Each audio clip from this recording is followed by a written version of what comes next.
لعنت اللہ علی الکاذبین، جھوٹوں پر خدا کی لعنت ہے۔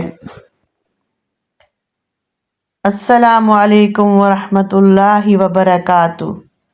میری پیاری بہنوں اور بھائیوں، جھوٹ ایک بہت بڑی برائی ہے جو ہر برائی کی جڑ ہے۔ ہمارے اندر جھوٹ کی برائی اس طرح سے ہے کہ بات بات پر ہم جھوٹ بولتے ہیں۔ ہماری کوئی بات ایسی نہیں کہ جس میں جھوٹ نہ ہو، ساری ہی ساری بات سچ ہو۔ میری پیاری بہنوں اور بھائیوں، نبی کریم صلی اللہ علیہ وآلہ وسلم نے فرمایا کہ دنیا میں ہر چیز کی سزا ہے۔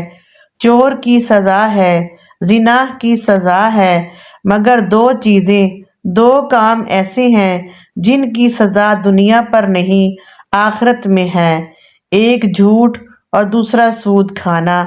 حضور صلی اللہ علیہ وآلہ وسلم معراج شریف پر گئے تو آپ صلی اللہ علیہ وآلہ وسلم نے دیکھا کہ ایک شخص کو سزا مل رہی ہے۔ خدا کے فرشتے ہاتھ میں بڑی بڑی کینچیاں لیے ہیں، وہ اس آدمی کا منہ ایک طرف سے کاٹتے ہیں، منہ کے شروع سے لے کر کان کی لو تک کاٹتے ہیں، اس کے بعد دوسری طرف سے کاٹنا شروع کر دیتے ہیں کہ پہلا حصہ آپس میں اپنی جگہ پر جڑ جاتا ہے۔ وہ فرشتہ دوسرا حصہ کاٹنے کے بعد پہلے حصے کی طرف دوبارہ کینچی لے کر کاٹتا ہے کہ وہ حصہ واپس جڑ جاتا ہے، اور وہ بار بار اسی طرح کاٹتا ہے اور اسی طرح بار بار جڑ جاتا ہے۔ حضور صلی اللہ علیہ وآلہ وسلم نے حضرت جبرائیل علیہ السلام سے پوچھا، اے جبرائیل، اس شخص کو یہ سزا کیوں دی جا رہی ہے؟ تو جبرائیل علیہ السلام نے کہا کہ جھوٹ کی وجہ سے ہاتھ نہر کے کنارے ڈالتا ہے کہ فرشتہ اس کے سر پر زور سے پتھر مارتا ہے اور وہ شخص دوبارہ خون کی نہر میں غوطے کھانا شروع کر دیتا ہے۔ استغفر اللہ۔ پہلی قوموں میں ان کی برائیوں کی وجہ سے عذاب آتے تھے۔ ایک قوم میں ایک برائی ہونے کی وجہ سے عذاب آتے، کسی کو پانی میں غرق کر دیا، کسی قوم کو زمین میں دنسا دیا، کسی قوم پر آگ کے شعلے آئے، کسی قوم پر پتھروں کا میم برسا، کسی قوم پر آندھی اور ہوا چلی۔ لیکن آج کی قوم ان ساری برائیوں میں، ان ساری خرابیوں میں مبتلا ہے۔ آج کا بچہ برائیوں میں گرفتار ہے، لیکن پھر بھی خدا کا خاص کرم ہے کہ اتنی برائیاں ہم میں موجود ہونے کے باوجود خدا ہمیں کھلا رہا ہے، پلا رہا ہے، تندرستی دیتا ہے، صحت دیتا ہے، خوشیاں دے رہا ہے۔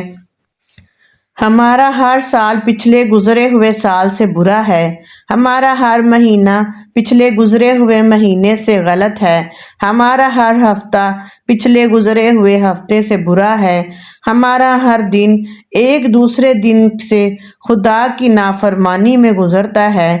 میری پیاری بہنوں اور بھائیوں، کیا ہمارے پاس خدا کا قرآن موجود نہیں؟ کیا ہمارے پاس حضور صلی اللہ علیہ وآلہ وسلم کی احادیث موجود نہیں؟ کیا حضور صلی اللہ علیہ وآلہ وسلم کی زندگی ہمارے لیے بہترین نمونہ نہیں؟ قرآن کہتا ہے، لَقَدْ كَانَ لَكُمْ فِي رَسُولِ اللَّهِ أُسْوَةٌ حَسَنَةٌ، تمہارے لیے رسول صلی اللہ علیہ وآلہ وسلم کی زندگی بہترین نمونہ ہے۔ دنیا پر تو نیا ڈیزائن مل جائے، نیا نمونہ مل جائے، نیا کام کوئی دیکھیں تو ہماری جان نکل جاتی ہے۔ دن رات اس کوشش میں مٹتے ہیں کہ یہ ڈیزائن میں اتار لوں، یہ نمونہ میں بھی بنا لوں، یہ نیا فیشن میں بھی اپنا لوں، یہ نیا کام میں بھی کر لوں تاکہ میں دنیا کے ساتھ قدم قدم چلوں۔ لیکن رسول اللہ صلی اللہ علیہ وآلہ وسلم کی زندگی کے بہترین نمونے سے دوری کیوں اس کو اپنا نہیں پاتے؟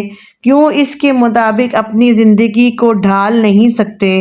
حالانکہ یہ نمونہ ہی اس لیے کہ اپنی زندگی اسلام کے مطابق گزار کر نعمتوں والی جنت کے وارث بن جائیں۔ حالانکہ یہ نمونہ ہے ہی اس لیے کہ اس کے مطابق چل کر ہم ہمیشہ ہمیشہ کے لیے جنت الفردوس کے مالک بن جائیں۔ دنیا پر تو ایک مکان کے لیے، ایک کمرے کے لیے، ایک جھونپڑی کے لیے، ایک گھر کے لیے، ایک کوٹھی کے لیے دن رات ایک کر دیتے ہیں، اپنی دولت، اپنی طاقت صرف کر دیتے ہیں۔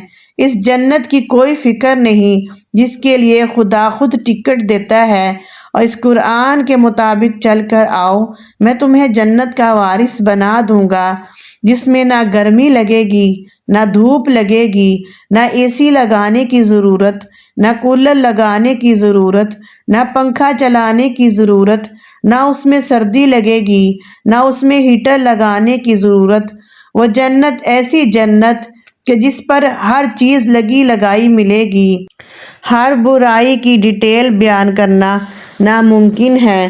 اللہ کے نبی صلی اللہ علیہ وآلہ وسلم نے تمام برائیوں کی وعیدیں سنائی ہیں۔ اللہ پاک سے دعا ہے کہ اللہ پاک تمام برائیوں سے محفوظ رکھے، اور برائیوں کی جڑ جو جھوٹ ہے اس سے بھی ہمیں محفوظ رکھے۔ آمین۔ السلام علیکم ورحمۃ اللہ وبرکاتہ۔ نیکی کی بات کو شیئر کرنا صدقہ جاریہ ہے۔